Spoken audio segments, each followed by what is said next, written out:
There were footprints leading away from their houses to yours.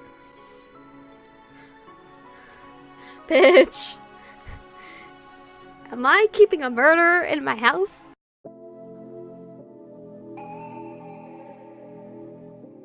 We're born in the moonlight. Ain't no fantasy. Can't breathe in the sunlight. Hello, beautifuls. This is Aromie here, and welcome back to Dark Nights. We're here just witnessing, not really witnessing, overhearing a scream from our neighbor's house, and my girl's just going back to sleep. Oh my god. I can never catch a break. I'm always getting scared in every episode. The moment I lay down, I hear footsteps in the hallway. I sit up, once more on high alert. Oh, Jesus. It's just Sachiro. When I go to flick the light switch, I notice Sachiro standing in the doorway. Sachiro? You're still up? It is hard to make out in the darkness, but he seems to be a mess. What surprised me most are the scratches and bruises. What? On his arms and legs. What in the world was he doing? Sorry, I didn't mean to wake you up. I couldn't sleep, so I took a small walk. Did you get hurt? Are you okay? It looks like you were attacked. I'm fine. I couldn't see very well since it was so dark and I tripped. Sorry that I ruined your clothes. Are you sure? Or are you a murderer? Did you go next door and kill her? Sachiro smiles weakly and rests the back of his neck. Well, I'll go back to my room now. Sorry for waking you up. Wait a minute, Sachiro, you shouldn't leave those cuts untreated. I'll go get the first aid kit and a fresh change of clothes. I'm on high alert with everyone. Sachiro sits on the couch while I wipe his face with a wet towel. It hurts me to see him injured like this. You can tell me the truth. If someone laid a hand on you, I'll rip one of theirs. No, it was my own fault. I was embarrassed to admit earlier, but there was a bunny cat in one of the alleys I passed. It went crazy the moment I passed by. Wait, I've seen a bunny cat. Huh? A bunny cat? Yeah, it had long ears and the tail of a bunny and the slim legs of a cat. It was really cute. Too bad I couldn't pet it. I've never heard of an animal like that. After that, shadow-like things started appearing and they chased me. The crows? This all sounds pretty surreal. Maybe he's just confused because he's scared. On my way back, I ran into a pole and tripped twice. I think I fainted in front of the house for a few minutes too. What a klutz. I'm glad you're okay now. By the way, did you hear that scream earlier? A scream? No, I didn't. I heard it loud and clear from my bedroom, so it must have come from the neighborhood.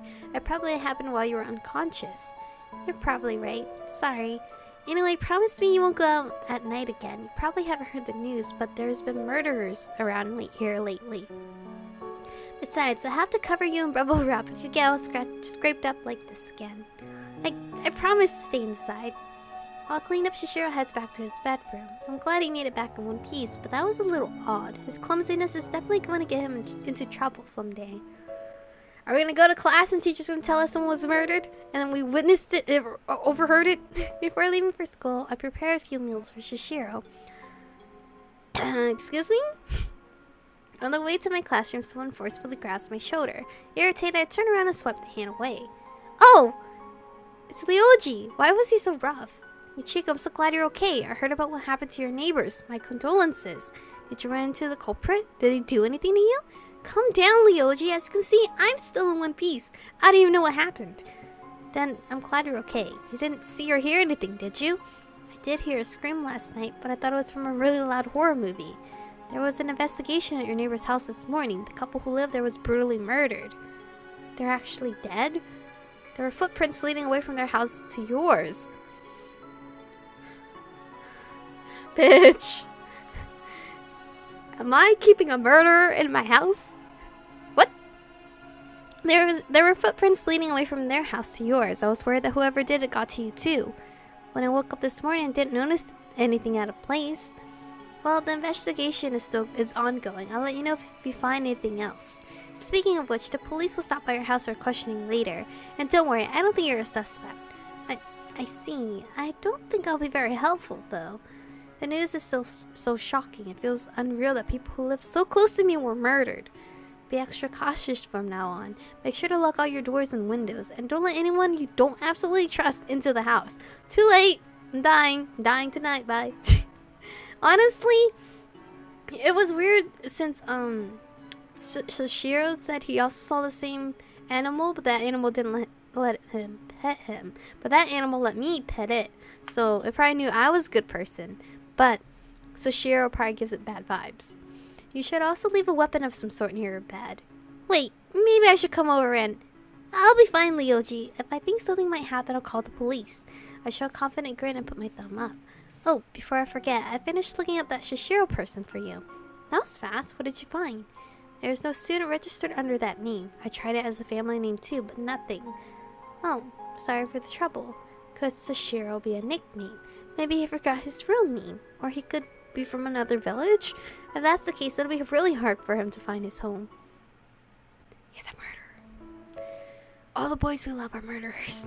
After school, the police stopped by my house for questioning like Ryoji said they would. Unfortunately, I cannot give them any useful information. They questioned Sachiro too, but he does not know anything either. When they finally leave, I breathe a sigh of relief and let the tension flow of me. Talking to the police was extremely stressful. They threw so many questions at us, even ones they knew we would be unable to answer. I turned to Sachiro, who seems to be flustered. Don't worry, they were just making sure we were fine. Do you think they suspect us? Probably not. Living next to the murder scene doesn't mean we're suspects. But I was close with that family. They were good people. I don't know why anyone would have wanted to kill them. They were an elderly couple, never had children of their own, so they sort of adopted the neighborhood kids. I seriously can't believe this. What if more people around me get targeted? Just thinking about what has happened leaves me shaking in fear. A murderer is patting my head. Sachiro gently puts his hand on my back. Oh, sorry, not patting my head. Touching my back. And I give him a weak, reassuring smile. Let's put this search on hold for a few days. I'll be fine. I'm sure you need some time to mourn. You must be in shock. Alright. Thank you. Let me know when you'd like to start looking again. Before going to sleep, I could see a large metal ruler under my pillow. I consider hiding a kitchen knife instead, but if an attacker gets their hand on it first or snatches it away, it'll only work against me. The murderer could have easily targeted me instead. To my relief, nothing happens during the following days. My street feels busier due to passing police and villagers, but no one questions me further. A funeral for the old couple is scheduled for a few days after the crime investigation is set to finish. I wonder if Sachiro really doesn't mind being home alone for so long. Then again, it's hard for him to go out during the day. Maybe I'm worrying too much. I notice the house is cleaner than usual. The mail has been retrieved and left in a neat stack. The trash has been emptied and all the housework is finished. Sachiro keeps insisting on helping around the house, even when I tell him to relax. He says it's the least he can do. I should cook something special for dinner tonight as a thank you to Sachiro. What should I make? I want to surprise him. I don't want to ask him. That'll ruin the surprise. I think surprises are the best. He's enjoyed everything I've made so far, so I hope he'll like today's dish too. I browse through cookbooks until something catches my eye. Nuomeki is a type of sticky rice dumpling. The colorful photos of the treat nearly makes me drool. Let's give this a try. I already have most of the ingredients in the kitchen. I simply replace a few missing ones with carefully selected alternatives. After a few cooking failures and gluing my fingers together at least once, I managed to make a perfect nuomisi? I don't know. I head to Sachiro's room to deliver the treat. Sachiro, I have a little surprise for you. What is it? I show Sachiro my creation with a smile. He looks confused at first. He does not seem to know what a nuomeki is. A little thank you. I don't know. A little thank you gift for your hard work. You told me you like sweets. It's so sweet and the texture is great. Why don't we share? Sachiro gives me the other half of the whatever this is. To my relief, it tastes better than I expect. Seeing Sachiro happy makes me happy too. I think someone used to bring me treats like this. It feels like a distant memory, though. I think I was happy back then. I'm glad fragments of your memories are returning. Okay. Weird transition! I stare at the sound of footsteps in the hallway. I'm not down for this. I try to ignore them, but then my door slowly creaks open. What is this? All the windows in the house are closed, and I thought the wind is strong enough to open a door anyway. Someone steps inside my room. I prepare for the worst as the pitter-patter approaches my bed. That person is coming closer. Could it be the murderer? Oh, it might be Sachiro. Maybe. I need to prepare myself. A second later, I feel someone start to lift my blanket. I roll off the bed and pull the metal ruler out from under my pillow. I flip around and forcefully smack my assailant with the broadside of my weapon. Ow! Oh, it is Sachiro. Shit. But I only hear Shishiro's pained voice in response. I blink a few times to adjust my eyes to the darkness. Oh, sorry. Wrong room. Are you okay? I'm sorry. I thought you were an intruder. I put back the ruler and pat the spot where I hit Sachiro. You're all dirty again. Did you go out? Yeah, I want to search on my own. Sachiro, you broke your promise, or our promise. I'm sorry. I thought you hated ghosts and scary places. That's... I like helping you. It's really exciting to explore new places together. Sachiro blinks in confusion. I didn't find anything tonight anyway. I'll tell you the next time I want to go out. Alright, you better not go out alone anymore. Sorry for worrying you again. With an apologetic smile, Sachiro heads to his bedroom. Over the next 3 days, Sachiro stays inside. Even though the deaths of my neighbors are still in the news, another murder was committed a few days ago. It happened in a nearby alleyway. The majority of the corpse was not located, but there was enough blood splatter and flesh chunks that death was the inevitable outcome. The fuck? Flesh chunks? It seems there were blood trails, indicating that the body was dragged away afterwards. Sachiro looks over my shoulder while I'm reading the newspaper. Was there another murder? Yeah, and it was around here again. I never could have imagined anything like this would happen in the village. There are no apparent connections between the victims. It might have just been someone who was in the wrong place at the wrong time. When I arrive at the classroom, Ryoji runs over. He has the same concerned expression as when the last murder occurred. Michiko, I'm glad you're okay. Why wouldn't I be? There's another homicide near your house. That's twice in less than a week. Well, at least this means I wasn't the criminal's target. Yay! My sarcastic tone only seems to worry Ryoji even further. Yukiya suddenly walks over to us. What are you two talking about? Michiko seriously needs a bodyguard. Huh? Ryoji quickly explains the situation and Yukiya's expression turns fearful. Guys, the murders only seems to happen at night. I don't think I have that much to worry about during the day. It's better to be safe than sorry, and in this case, sorry means you end up dead. You're taking this too lightly. I'm going to ask my dad to assign a private guard to you. Another option is staying at the police station for a while. That's taking it too far. I do not want strangers following me everywhere. However, Ryoji seems to have made up his mind. I'll consider your offer. Thank you, Ryoji. After school, I head to the library. As I walk through the hallway, I bump into a shorter boy. Who are you? I keep forgetting your name. Ugh, watch where you're going. The boy rubs the top of his head and grimaces. He glares at me with his piercing green eyes. Where are your manners? Are you lost, kid? What the hell? I'm not a kid. You should show your upperclassmen more respect. The boy takes a step back, crosses his arms and frowns. I notice his brown uniform. He must be part of the elite class. I always assumed the elite students looked older and more mature than everyone else, so meeting such a young-looking boy is confusing.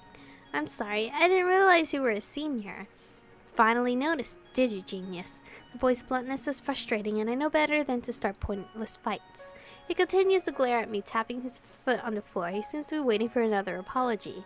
You're just so short that I didn't... You have two eyes, don't you? Watch where you're going next time. With that, the boy turns around and leaves. He should have been the one apologizing to me. What a little hellion. Hellion? Well, at least I annoyed him a little. Okay, I gotta end this soon. I still have a lot of homework to finish. I want to get all of it done now so that I have more free time later. I only hope Sachiro will not mind having dinner a bit later tonight. I'll start with history. This chapter is all about local legends. The school ghost, the forest demon, the Kinrichis, the temple guardian. Wait, the temple guardian? Does this place even have a temple? 1,000 years ago, a temple was built in honor of a spirit that is now known as the temple guardian, and thinks he chose to reside within the temple and offers protection to the village. The area's residents brought him offerings for decades but stopped at some point. Even so, the guardians continued his job.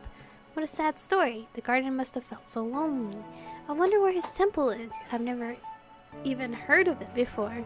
I continue my research on the spirit. Along the way, I discover the location of a shrine. When I'm done with my research and homework, the sky is already dark. I rush home, excited to tell Sachiro what I have found.